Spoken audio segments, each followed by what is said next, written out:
Најавеното поскапување на месото за цели 40% ќе долее само масло на огнот врз Јонака тешката живеачка. Спиралата на поскапување вртоглаво расте и зема се поголем замав. Зејтинот веќе поскапе од 70 на 100 денари, зеленчукот односно пиперките од 90 на 200 денари, па по Великден една кременадла од сегашните 270 ќе порасне на дури 380 денари. Ова за граѓаните ќе значи нов силен удар врз домашното ќесе, кое според нив одамна пресушило. Велат бранот поскапување никако не запирал.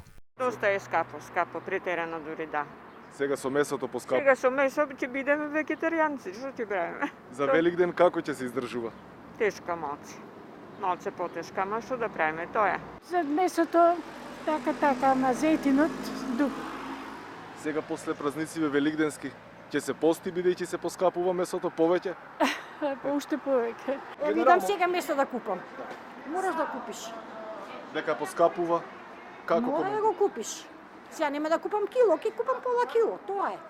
Месната индустрија итно од владата бара да ги врати квотите за увоз на замрзнато свинско месо. Во спротивно последици ќе трпат не само граѓаните, туку и компаниите. Државната статистика пак пресмета дека на годишно ниво пораснале сите прехранбени производи, а најмногу маслото за дури 14%. Граѓаните велат дека не може да издржат. Се жала дека едве врзуваат крај со крај. Скупо е све.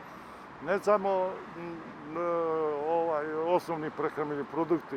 Поскупело е све живо, од деривата, нафта и нафтени деривата, па све линеарно. А сега и месото после празници. И месо е поскупило и многу.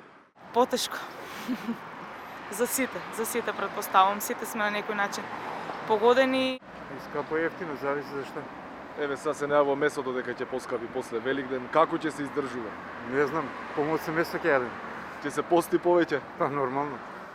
Она што периодов дополнително загрижува се и поскапите цени на бензините, кои сигурно дека ќе генерираат на тамошен раст на трошоците за производство, а со тоа ќе поскапат и крајните цени на производите. Додека живеачката станува се поскапа, граѓаните се жалат дека едва ја преживуваат. Според синдикатот, во просек околу 50 на евра, му фалат на секое семејство за да го дотурка месецот и да ги подмири основните трошкови кои секојдневно вртоглаво растат. Инаку основните трошоци на едно 4-члено семејство пораснале за 831 денар. Според пресметките на Сојузот на синдикатите на Македонија, само за покривање на основни трошоци во март биле потребни 33.771 денар. Сега семејството треба да одвои речиси 300 денари повеќе за храна и уште 400 денари повеќе за домување и плаќање на сметки, пари што граѓаните во моментов ги немаат.